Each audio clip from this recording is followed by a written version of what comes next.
Good morning.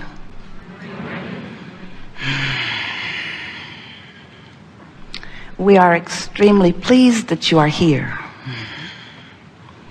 We are extremely pleased that we are here.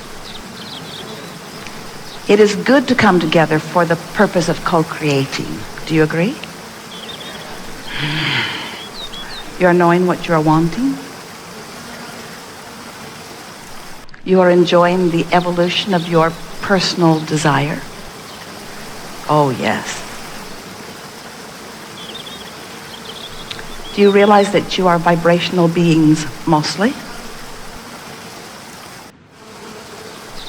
And that everything in the universe is responding to your point of attraction because you are sending off a vibrational signal? If you know that, you are weird. If you know that, you are not a normal human.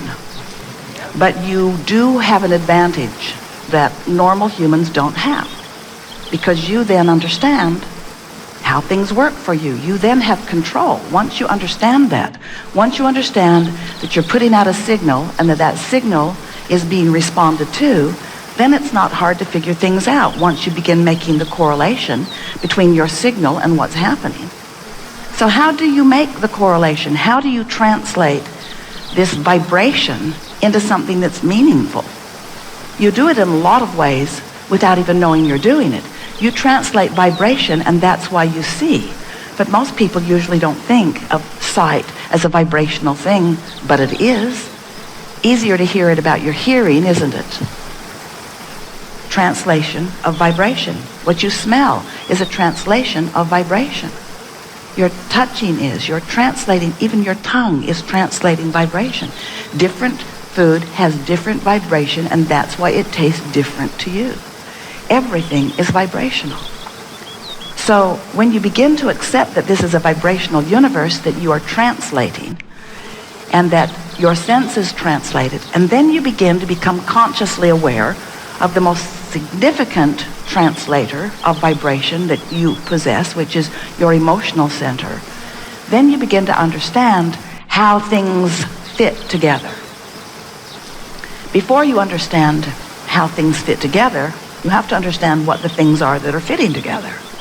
In other words, what makes the vibration that you call emotion is the positioning or the relationship between the vibration that you are offering from your broader non-physical perspective and the vibration that you're offering because of the thought you're thinking right now.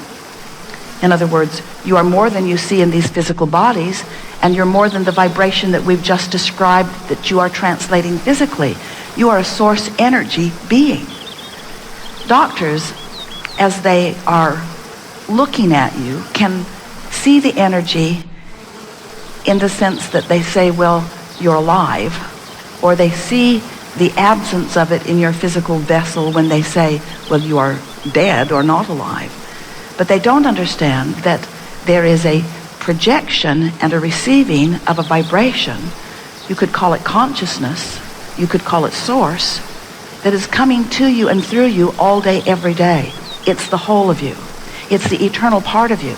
It's the part of you that was broadcasting even before you were born into this body.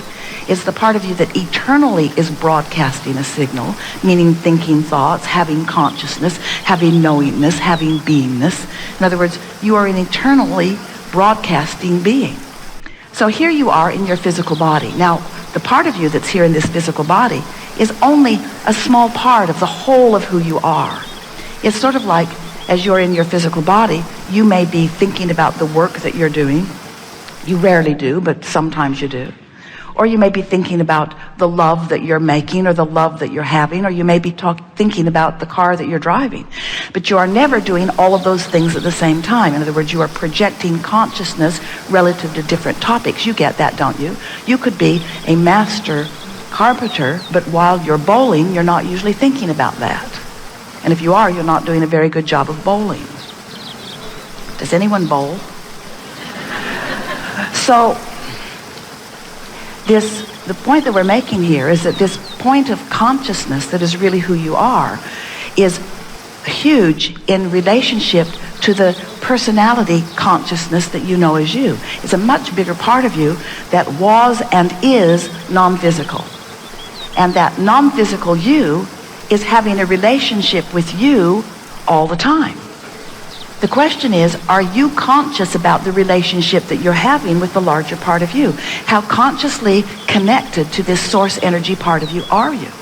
Now, emotionally speaking, when you're thrilled, when you're in a state of appreciation, when you are having a moment where you feel so deeply in love, when you feel passionate about something, that means that the vibrational frequency within you, caused by the focused thought that you've got going on in that moment, is so in alignment with the vibrational frequency of who you really are that there's no resistance. It's just total allowing of the fullness of you to manifest or be present in this moment.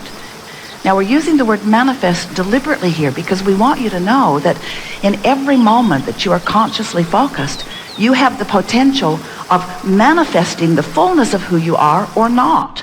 Your emotions truly are manifestations. Manifestations meaning indications, meaning actualizations, meaning manifestations of who you are. How much of you are you allowing to manifest in this conversation that you're having with someone? And when you're angry or frightened, when you are frustrated, you've pinched off enough of the frequency. In other words, your frequency is different enough from the frequency of who you really are that you've pinched off the connection to some degree, and that's why you feel the diminishment of negative emotion. Negative emotion is diminishment. It's your indicator that you're running on lower fuel than you ordinarily could if you were focused in a way that was allowing more of who you are to be present in this moment. We really want you to feel the relationship between what you're thinking right now and what the source within you is thinking. Because the source within you is the dominant part of you, and you can't get too far away from that frequency without feeling the self-inflicted, self-imposed, self-focused distraction or self-focused resistance to the fullness of who you are. And we know you all live for those moments that you call those highs. You live for those moments. You so want to go to a movie that gives you that lift, or find a lover that gives you that lift, or have a moment that gives you that lift. In fact, every single thing that every one of you wants, no matter what it is, whether it's a material object or a state of being or a moment. Esther was really irritated on the airplane for a moment because she watched almost an entire movie before the plane landed. And right at the end, right at the triumphant end, when everything was going to come into alignment and everything was going to work out just the way she had wanted it to through the whole movie, the little screen went up into the ceiling of the airplane, and Esther said, "No! What's wrong with this picture? I want to get to that good thing." And so we want you to realize that everything that you want is because you think you will feel better in the having of it.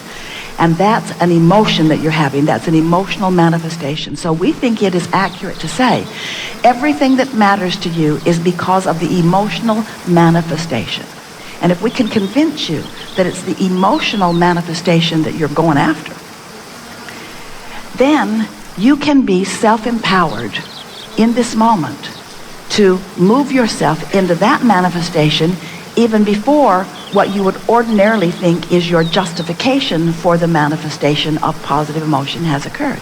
In other words, you think you want to find your dream house, or you think you need to find financial balance, or you think you need to find the perfect mate, or you think you need to find the improved bodily condition, and you think that once you find it, you will feel better. And we don't disagree that good feeling things are good feeling. Duh. Good feeling things feel good. We get that you want good feeling things, but if you are dependent upon something to present itself to you in a way that causes you to feel good, then you are missing the point of deliberate creation, and you are not in control of the relationship between you and you. And that's why we want to point your attention toward what we are calling the manifestation of emotion, because we were visiting with a woman one day. If you've been listening to us for a while, You can move your lips as we tell this story, because we know you've heard it again and again, but it is the most important story that we ever tell relative to anything that matters to you. Woman said, I'm in pain, my body hurts. How can I think positive thoughts when my body hurts? She makes a good point, doesn't she? In other words, how you feel, you mostly take your body everywhere you go. So how you feel in your body is a big part of your awareness. My body hurts, Abraham. How can I feel positive emotion when my body hurts? And we said, you have to separate the emotion from what you are calling the manifestation of your body. Now today, if we were speaking to her, we would say, you have to separate the manifestation of emotion from the manifestation of the arthritis in your hip, because the manifestation of emotion is something that you can control right now. You can change it right now.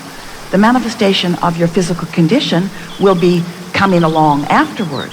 But we explained to her that if she is willing to prolong her emotional manifestation of despair, then she's prolonging her manifestation of physical discomfort. We said to her, if you can find the manifestation, we weren't using those words then, the manifestation of hope, the vibrational difference between fear and hope is the difference between recovery or not. It's the difference between recovery. You can't let what is